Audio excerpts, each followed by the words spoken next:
This video is about manually creating sales orders in Khaos Control Cloud. These may be telephone sales orders or orders received by email or post. We'll use the blue button at the top of the screen to start creating our new sales order. The first thing we need to do is to select our customer. We normally recommend using the postcode lookup.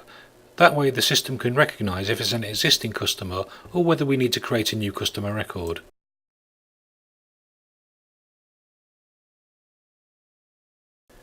We can see that this customer has been found on the system. If no record is found, you can use the New Company button to create a new customer record. Details on how to do this are in our other explainer videos.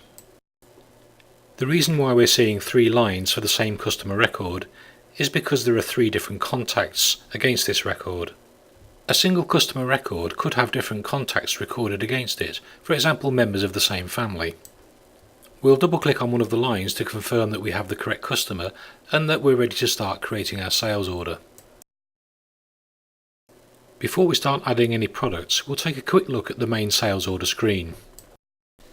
In the details area we have the system generated sales order code, the order date, which is editable, the sales order type. We've selected sales order as opposed to, for example, pro forma order or credit note. And then we have the sales source, which is selectable from a drop-down. The sales sources you want to use are set up in system data. In the references section, the invoice code and invoice stage are populated in pre-existing sales orders that have already been saved. For a new sales order, there are fields here to capture the customer's purchase order number if there is one, and any other associated reference number that you need to use. The order totals area will start to populate as we add items to the order. You'll notice that our standard delivery charge is already there. Here's where we can also add a global discount percentage to cover the entire order. Finally, the delivery area is where we can amend or remove the delivery charge and also specify the delivery date. Our system defaults to next day delivery. We can now add our first product to the sales order, and we do this by clicking on the New button. Now we can use the stock lookup screen to select the item we want to add to the order. You can see that the item's now been added to the order, and now if necessary we could amend the quantity, the pricing or the discounts. We'll now take a look at some of the tools you have available when helping a customer to place their order. We'll click on the Actions button to open up the Actions menu. The first thing we'll look at is the History matrix. This is where you can view items that this customer has purchased before. This can be useful when a customer wants to make a repeat purchase but can't remember the exact details of the item they bought. This is the History matrix dialog, and it can be filtered by a specified start date. We'll turn the date back so we can see a bit more sales history for this customer.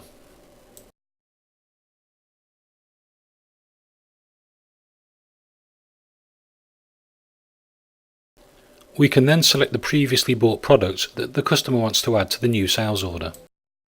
Note the price the customer paid for their earlier purchase. The item will now be added to the new sales order, but at the current price. This item has obviously reduced in price since the last time it was bought. By green selecting the item, we can have a look at another facility we have available in the Actions menu. View Past Prices enables you to see the previous prices paid by a customer for any item on the current sales order. We'll now have a look at the Additional tab in the sales order. The Advanced area allows you to specify which stock control site the order will be fulfilled from, which courier will be used. This is done from a drop-down. You can also set an invoice priority to the order to make it easily identifiable in Sales Invoice Manager. And also, if you trade under different brands, you can specify which brand the order will be issued under. Finally, you can assign the order to an agent or sales representative if you use them. The key code area is used to allocate a promotional key code to the order. The charges area shows a breakdown of the order totals. And then there are some remaining options which are fairly self-explanatory. By going to the Customer tab, we can see the customer's address and contact details.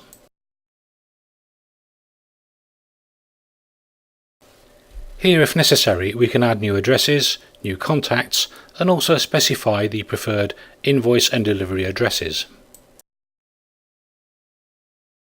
Here we're going to specify a different delivery contact, as this order is a gift.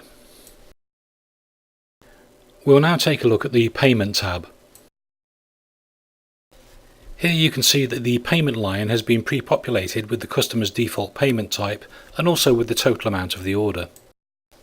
On this occasion, the customer wishes to pay by two different payment types. First of all, we'll turn on the manual payments option, which will allow us to specify the amount paid for each payment type. We'll change the first payment line to cash and enter in the amount that we want to pay. By using the New button, we can then add a second payment line. This one we'll set to Check and enter in the balance of the amount owed. In the Notes tab, we'll see that the customer has some default notes for their picking sheets and their invoices. We're going to make a change for the picking sheet note for this order only. Any future orders will revert back to the default note set against the customer's record. Finally, we can use the CRM tab to make a CRM entry against the customer's record directly from the sales order. We'll click on the New button to open a new entry and then enter the details.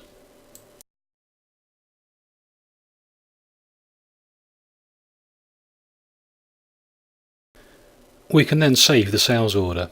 Depending on the status of the customer's account, certain warnings may be displayed, but we'll acknowledge these and go ahead and save the order. Thank you for watching.